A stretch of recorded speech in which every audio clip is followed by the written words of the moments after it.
नमस्कार दोस्तों, राधे राधे। स्वागत है आपका मेरे इस चैनल माँ धर्म गंगा में। बैसाख मास में ज़रूर सुने पीपल पतवारी की कथा। एक बुढ़िया माई थी, उसने अपनी बहू से कहा, तू दूध दही बेच के आ। वह बेचने गई तो रास्ते में औरतें पीपल पतवारी सींच रही थी। उनको देखते बहू ने पूछा कि आप लोग क्या कर रही हैं? तो औरतों ने बोला कि हम पीपल पतवारी सींच रहे हैं, इससे अन्न और धन होता है। 12 वर्ष का बिछड़ा हुआ पति मिल जाता है। बहू बोली, ऐसी बात है तो तुम पानी से सींचती हो तो मैं दूध से सींचूंगी। गुजरी बहू रोजाना दूध दही बेचने नहीं जाती, वह रोजाना दूध को पीपल में और दही पतवारी में सींचती। सास दूध दही का दाम मांगती तो कह देती, महीना पूरा हो जाने पर लाकर दे दूंगी। वैशाख का महीना पूरा हो गया। पूर्णिमा के दिन बहू पीपल पतवारी के पास जाकर बैठ गई। पतवारी ने पूछा, तुम मेरे पास क्यों बैठ गई हो? बहू बोली, सास दूध दही का दाम मांगेगी। पीपल पतवारी बोली, मेरे पास क्या दाम रखा है? ये भरा है डिंडा पान पतूरा, इसको ले जा।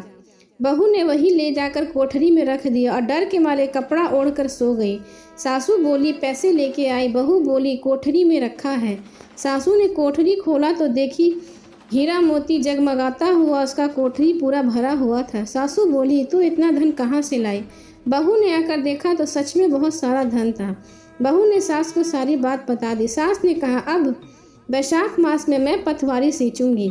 वैशाख मास आया। सास दूध दही तो बेच आती, हांडी धोकर पीपल पतवारी को चढ़ा देती। आकर बहू से कहती, मेरे से दाम मांग। वह कहती, सासू जी, कोई बहू भी दाम मांगती है क्या? मगर सासू कहती, तू मांग। बहू बोली, सासू जी पैसे ले आओ। तो सास पीपल पतवारी के पास जाकर बैठ गई। पीपल पतवारी ने सास को पान पतूरा भरा डिंडा दे दिया। उसने ले जाकर कोठरी में रख दिया। बहू ने खोलकर देखा तो उसमें कीड़े मकोड़े बिलबिला रहे थे। बहू ने कहा, सासू जी यह क्या है? सास ने आकर देखा और बोलने लगी, पीपल पतवारी बड़ी दोगली पटपीटन है, इसको तो धन दिया, मुझको कीड़ा मकोड़ा दिया। तब सब कोई बोलने लगे कि तेरी बहू तो सत की भूखी सींची थी, तुमने धन की भूखी तूने सींचा, इसलिए तेरे साथ ऐसा हुआ। हे पतवारी माता, जैसे बहू को दिया वैसा सबको देना, जैसा सास को दिया वैसा किसी को न देना। पीपल पतवारी से जुड़ी अन्य कहानी। प्राचीन समय की बात है। किसी गांव में एक बुढ़िया रहती थी। उसके 4 बेटे और 4 बहू थी। बुढ़िया ने 4 ही भैंस पाल रखे थे। वैशाख महीना आने पर बुढ़िया ने अपनी चारों बहुओं को बुलाकर कहा कि मैं तो वैशाख नहाने जा रही हूँ, तुम चारों एक एक भैंस रख लो, मैं 1 महीने में वापस आऊँगी। चारों बहुओं में सबसे छोटी बहू बुढ़िया की लाडली थी। बुढ़िया ने जाते जाते यह भी कहा कि मैं 1 महीने में जब वापस आऊँगी तो देखूँगी किसने सबसे ज़्यादा घी जोड़ा है। बुढ़िया की बातें सुन तीनों बड़ी बहुओं ने सोचा कि यही समय है बुढ़िया को बताने का। छोटी को कुछ नहीं आता, वह दही बिलौना नहीं जानती और ना ही उसे पता है कि घी कैसे बनाते हैं। उसकी जेठानियाँ ने भी जानबूझकर उसे कुछ नहीं बताया ताकि बुढ़िया वापस आने पर उसे डांट फटकार कर सके। तीनों जेठानियाँ घी बनाने में जुट गई, लेकिन छोटी बहू को कुछ नहीं आता था, तो वह सारे दूध दही को पीपल की पतवारी में गिरा देती। मन से कहती, जय पीपल पतवारी माता। छोटी बहू मन से बहुत भोली थी। महीना पूरा होने पर तीनों जेठानियों ने एक एक डिब्बा घी का भरकर रख लिया। छोटी बहू ने जरा सा भी घी नहीं निकाला तो वह सारा दूध दही पीपल पतवारी पर गिरा आती थी।